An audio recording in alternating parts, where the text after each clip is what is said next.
सपनों की दुनिया में अब एक नई चमक लाएं। अपने घर की रौनक में चार चांद लगाएं। थकी हुई दीवारों में नया जोश ले आएं।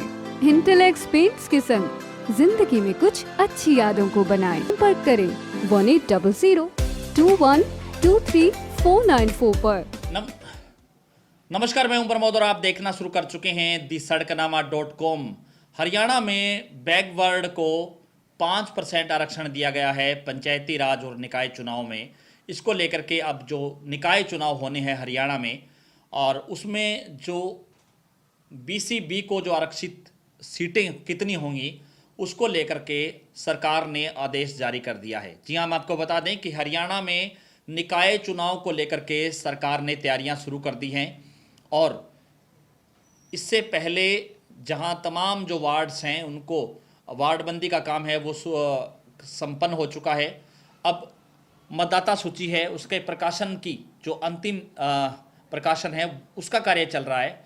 वहीं अब सरकार ने लेटर जारी कर दिया है, उसमें कहा गया है कि प्रदेश की 24 निकाय में जो चुनाव होंगे उसमें बीसीबी को कितना आरक्षण दिया जाएगा, यानी कि 5% के हिसाब से कितने वार्ड आरक्षित होंगे और कितने चेयरमैन जो कि बनाए जाएंगे, क्योंकि इस बार डायरेक्ट चेयरमैन का चुनाव होना है नगर पालिकाओं में और नगर परिषद में।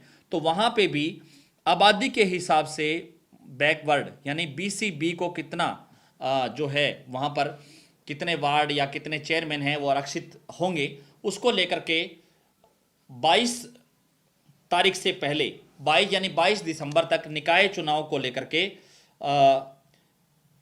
ड्रा पूरा करने के निर्देश है वो दिए हैं।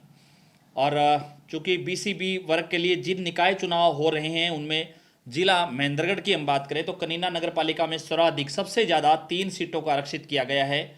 इसके अलावा जिले की जो अटेली, पटौदी, फरूखनगर और पुंडरी में 2-2 वार्डों को आरक्षित किया गया है। और जितने भी निकाय चुनाव होंगे, जहाँ जहाँ पे निकाय चुनाव होने हैं उनमें से चाहे महेंद्रगढ़ की कनीना अटेली नगर पालिका के साथ चुनाव होने हैं, इसके साथ साथ सिरसा नगर परिषद में चुनाव होने हैं, अम्बाला सदर, बराड़ा, बवानीखेड़ा, लोहारू, सिवानी, फरूखनगर, पटौदी मंडी, नारनौंद, बेरी, जुलाना, कलायत, सिवान, इंद्री, नीलोखेड़ी, थानेसर, तावड़ू, हथीन, कल्लानौर, खरखोदा, रादौर और पुंडरी में चुनाव होने हैं। इन सभी में 24 निकायों के लिए बीसीबी वर्ग के लिए कुल 26 सीटें तय की गई हैं, और इनमें सर्वाधिक 3 कनीना नगर पालिका में है, जबकि अटेली मंडी, पटौदी, फरूखनगर और पुंडरी में 2-2 सीटें रखी गई हैं। शेष में 1-1 सीट है, जिनमें से महिला बीसीबी भी शामिल हैं। और हम आपको बता दें कि बैकवर्ड के अलग से आरक्षण देने के लिए जो अलग से ड्रा है वो 22 दिसंबर से पहले का काम है वो पूरा किया जाएगा। और तमाम जो नगर परिषद में जहाँ चेयरमैन बनेंगे, जहाँ नगर पालिका में चेयरमैन बनेंगे, वहाँ पे भी ये आरक्षण है वो लागू होगा। यानी कि राज्य में जो तीसरी बार नायब सरकार बनी है और चुनाव से पहले बीसीबी वर्ग को भी बीसीए की तरह आरक्षण देने की प्रक्रिया है वो शुरू की गई थी, और नायब सरकार ने पिछले विधानसभा सत्र में इसको लेकर के विधेयक भी पारित कर दिया था, और 5% आरक्षण है वो दिया गया है। यह आबादी के आधार पर दिया गया है, और सरकार द्वारा आरक्षण का नोटिफिकेशन जारी करने के पश्चात इसी माह में राज्य की 24 निकायों में भी चुनाव कराने का नोटिफिकेशन जारी किया था, और जिसमें से सीधे तौर पे ये कह सकते हैं कि जो बैकवर्ड को जो आरक्षण दिया गया है उनमें कितने वार्ड और कितने चेयरमैन हैं आरक्षित होंगे, उसको लेकर के प्रक्रिया है वो 22 तारीख से पहले शुरू हो जाएगी।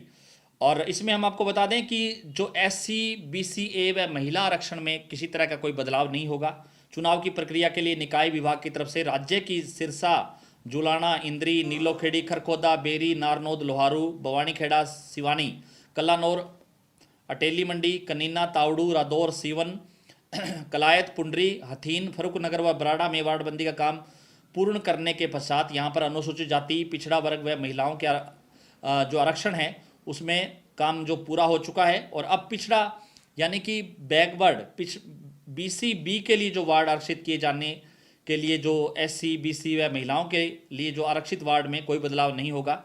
बीसीबी के लिए अलग से आरक्षित वार्डों में महिलाओं के लिए 1/3 का आरक्षण होगा, और बीसीबी के लिए वार्ड आरक्षण से कोई महिला वार्ड प्रभावित नहीं होगा। अनारक्षित वार्डों में ही एक महिला के लिए आरक्षित होगा। यानी सीधे तौर पे कह सकते हैं कि अब जो राज्य में 24 नप और नगर पालिका के चुनाव में बीसीबी के लिए ड्रा के लिए रिजर्व जो 26 वार्ड रखे गए हैं और उनमें जो बीसीबी को 5% आरक्षण दिया गया है उसको लेकर के 22 दिसंबर से पहले जो है ये ड्रा करना है और ये करने के बाद जो है सरकार को रिपोर्ट भेजनी है। उसके बाद जैसे राज्य निर्वाचन आयोग चुनाव की घोषणा करता है उसके बाद ये तमाम जो है वार्ड्स हैं या जो कितने वार्ड हैं आरक्षण के हिसाब से लागू होंगे उसी हिसाब से फिर चुनाव होंगे। यानी कि सीधे तौर पे कह सकते हैं कि हरियाणा सरकार जो शहरी सरकार बनाने की अब तैयारी कर रही है।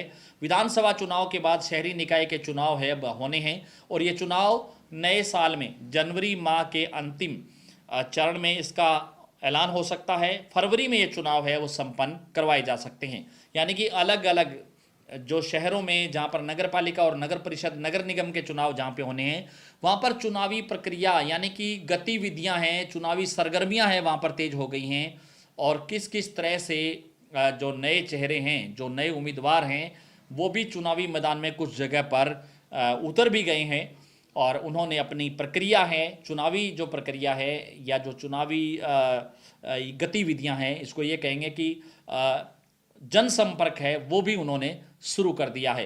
तो इस वीडियो में सिर्फ इतना ही। सिरसा को लेकर के 22 दिसंबर से पहले हम आपको बताएंगे कि कितने वार्ड आरक्षित किए गए हैं और क्या सिरसा में जो नगर परिषद का चेयरमैन है वो क्या बैकवर्ड का हो सकता है, उसको लेकर के भी हम आपसे लगातार बने रहेंगे। तो ज़्यादा से ज़्यादा इस वीडियो को आप शेयर जरूर कर दीजिए और कमेंट सेक्शन में आप अपनी राय जरूर दीजिए कि इस पूरी वीडियो को लेकर के आप क्या सोचते हैं। बहुत बहुत शुक्रिया।